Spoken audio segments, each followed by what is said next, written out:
I played Dark Souls, and it made me cry. Find out why in episode 114 of Shiren, the Wanderer.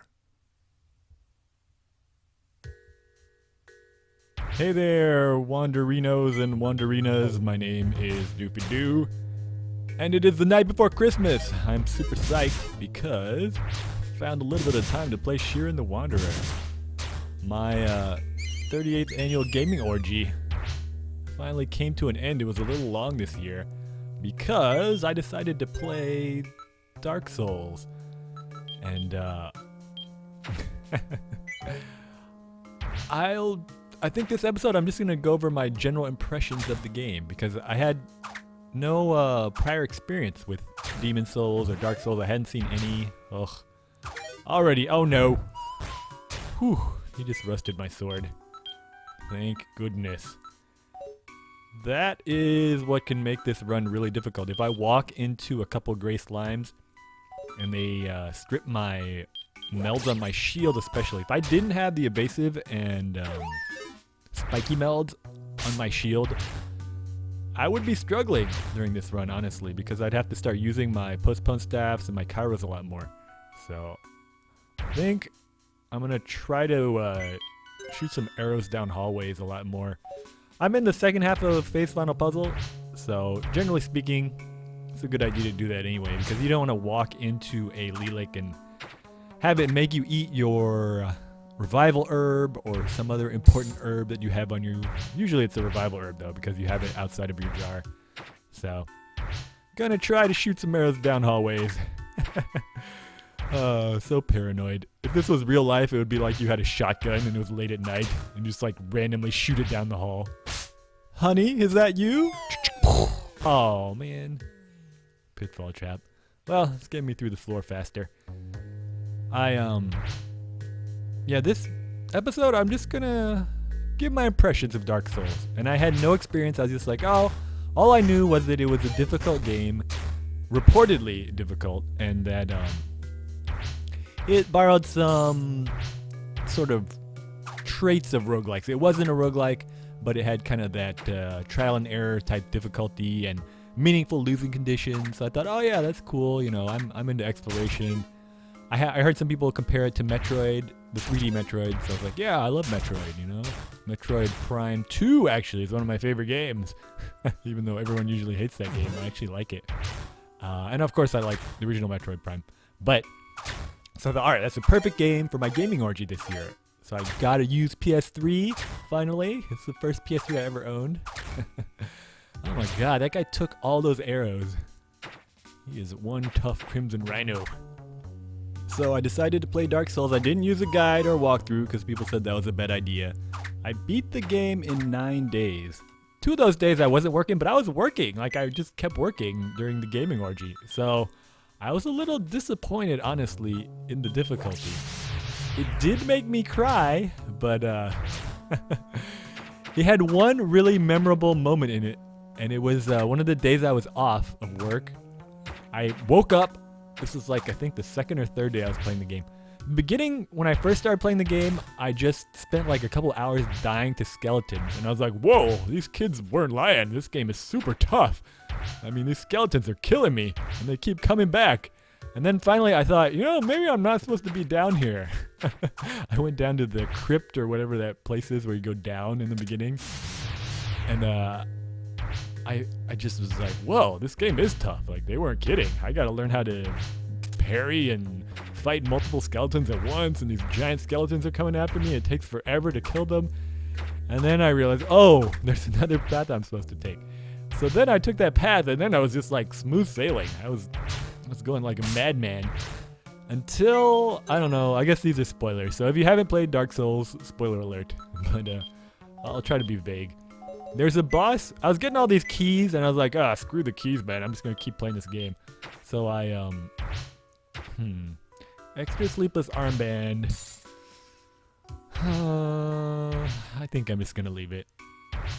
I was going to have it just in case, because losing a sleepless armband, having it cursed by a trap or by an enemy, really makes these floors more difficult. But I think I'll be alright. I'm just going to shoot a lot of arrows, and I think I'll be okay. Yeah, there's a boss that's a large animal with a weapon. And I got to this boss earlier than I'm supposed to, I think, because I grinded a little bit to get enough souls to open a door as soon as I was able to. And I didn't really explore at all. So I died to this boss probably like 10 times in a row. And finally, at the end of the day, okay, I've been playing all day. I haven't eaten. I haven't gone to the bathroom. I am like a gaming addict, by the way. That's why I only let myself play Shiren once a week. And I only let myself game once a year on my birthday. Because if I let myself game, I would just do it nonstop. So anyway, I've been gaming nonstop all day in my little gaming cave in the basement. Haven't eaten. Haven't gone to the bathroom. I've died to this boss like 10 times. It's after midnight. My eyes are starting to water. They're starting to shut down. That's how long I play until my body physically cannot take it anymore. One of my eyes actually fails. It's like shutting. I'm like a boxer who can't see out of an eye because he's got a cut on it. It's just like twitching and watering, and it's completely unusable. So I'm looking out of one eye. I have to go to the bathroom. I'm starting to get hungry because I haven't eaten all day. And you can't pause this game. It doesn't let you pause. And I finally have a fairly good start to this boss fight. And I get him down to where he's almost dead. And this boss actually becomes weaker when it's almost dead. And noticeably weaker. And you can tell, like, oh my gosh, I've almost killed this thing.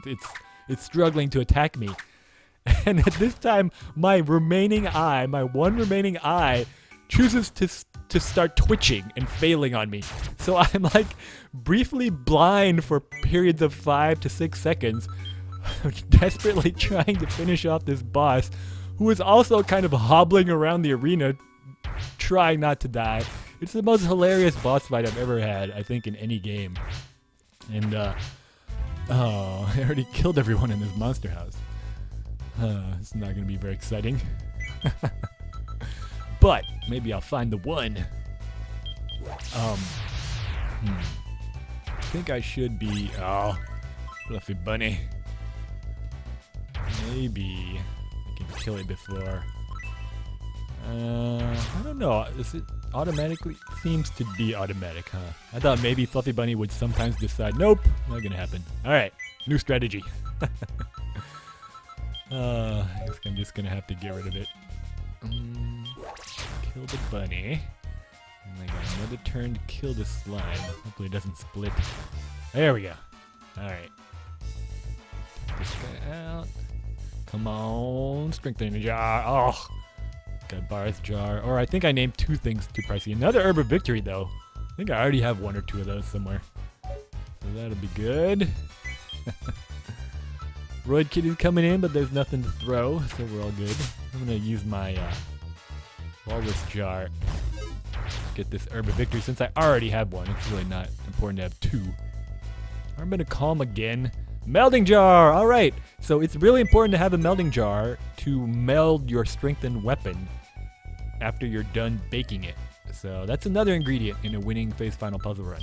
So hopefully it's real and not fake, but definitely gonna pick that up. Alright, so that was the most memorable moment in the entire game, and that was the highlight for me. After that, everything went kind of downhill. The thing I love about Dark Souls is the mood and the exploration. It has great exploration, the architecture of the levels is great. It has a real sense of verticality. There's a part where you're going down, and you keep going down, you're like, what the heck? I'm like literally going to the core of the earth. Like, this game world keeps going down forever. And you're in this big Lord of the Rings-ish city underground, and the sense of scale, the sense of verticality, the sense of seeing some treasure off in the distance and wondering, like, I wonder how I get to it, and then you figure it out. I love that part of the game, but everything else about the game was a little underwhelming. So it happens to me in pretty much every game I play. The middle part of the game, where it feels really open-ended and you can go anywhere, is really satisfying to me, but I got kind of bored with it. The control is incredibly wonky in the beginning. It's not bad. In the beginning, I was like, oh god, this control sucks. And then I realized it's because because I had it seared into my brain, the combat system from 3D Zeldas. And this game is like a totally different scheme. So Took me like a day or two to get used to it.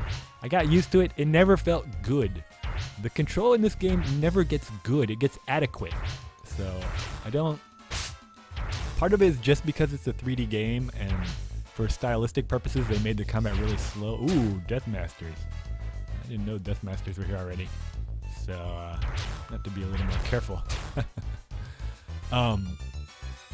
So stylistically, the game is kind of slow, and they want you to really have a long animation and think, oh, do I really want to throw this heavy attack? Because I'm going to be stuck in this long animation. It's a little bit like Monster Hunter in that way. I really prefer 2D sprite-based action, where it's just instantaneous. You know, in Street Fighter 2, sure, the Fierce Punch takes longer than a jab, but we're talking like maybe quarter of a second versus a 20th of a second. You know, the time differences are much more minute. You really get like a feeling of instantaneous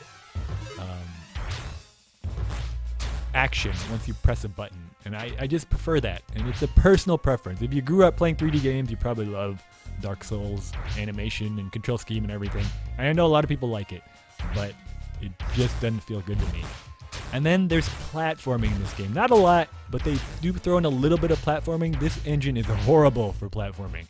It's just incredibly annoying. And then the enemy variety. The imagination.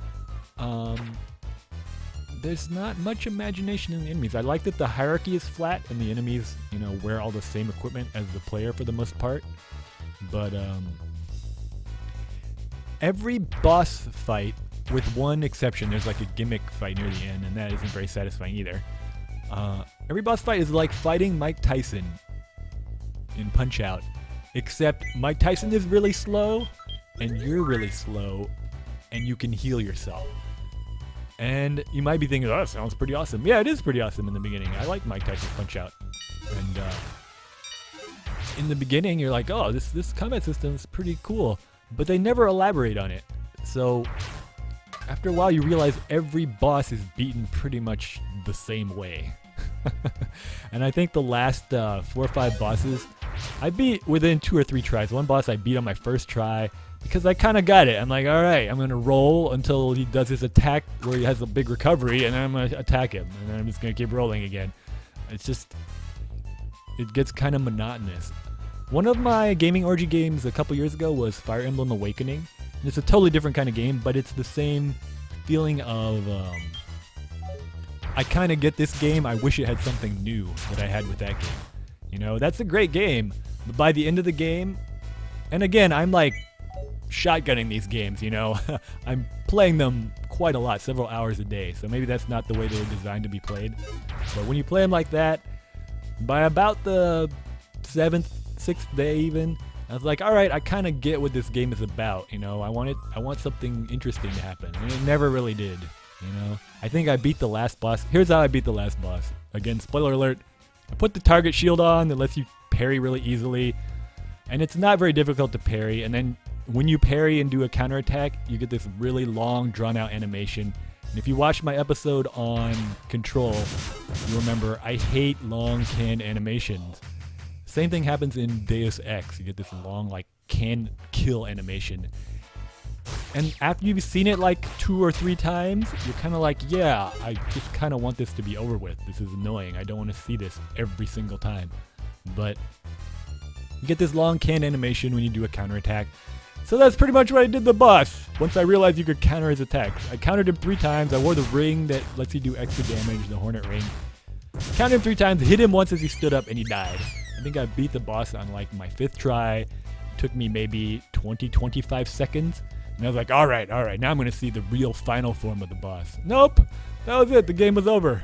So I think when you're developing a game, you should develop the first part first and the last part first. You want it to have a strong opening and a strong ending. And I feel like this is one of those games where they just kind of like ran out of time and resources at the end, and that's a horrible way to end a game.